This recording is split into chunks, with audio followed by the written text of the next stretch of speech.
Les prix de l'innovation et de l'ingéniosité en agriculture ont été remis à l'occasion des foires de Champagne. La lauréate se nomme Pascale Gombaud. Le projet s'intitule Le Sainfoin, une culture à réinventer du champ à la fourchette. Si aujourd'hui le sainfoin permet d'alimenter les vaches de l'AOC Chaours, le projet a été lancé il y a 3 ans en partant de zéro. C'est un véritable engagement et une véritable récompense pour la ténacité qu'il nous a fallu pour arriver jusqu'à là. De la joie pour tous les gens qui m'ont suivi et qui ont cru à notre idée. Pascale a fait du neuf avec du vieux. Elle cultive une plante historique, le sainfoin.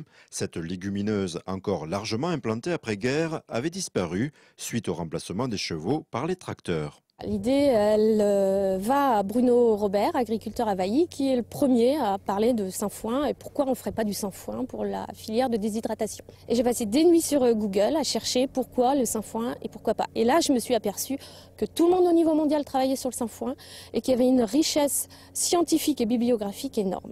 L'idée a donc germé de commercialiser à nouveau cette nourriture auprès des éleveurs.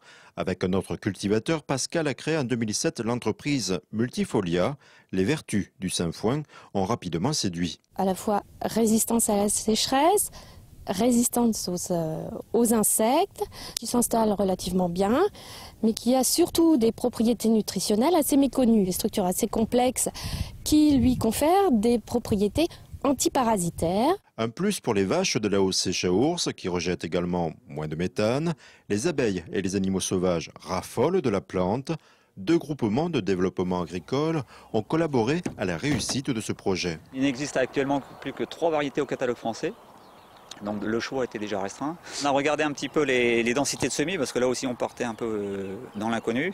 On a fait une fiche technique un peu de la conduite de la culture et on lui donne les éléments pour réussir la culture, pour qu'il n'y ait pas trop de soucis. Le gros de l'innovation, c'est surtout le fait qu'elle soit déshydratée pour être transformée en bouchons, comme les bouchons de luzerne. Gros avantage de cette transformation, c'est la facilité de transport, qui nous permet de pouvoir exporter le produit sur la France beaucoup plus facilement que si c'était des bottes de foin, par exemple. Au niveau européen, je pense qu'on doit être les premiers en termes de surface. On est les premiers en termes d'innovation sur le granulé, ça c'est clair aussi. On peut même penser qu'au niveau mondial, on doit être sûrement les premiers, sinon très bien placés. L'audace et l'innovation de Multifolia ont donc permis de créer une nouvelle filière économique auboise. L'objectif consiste désormais à atteindre d'ici 3 ans une surface de 350 hectares de sainfoin, le tout pour une production annuelle de 3000 tonnes de granulés.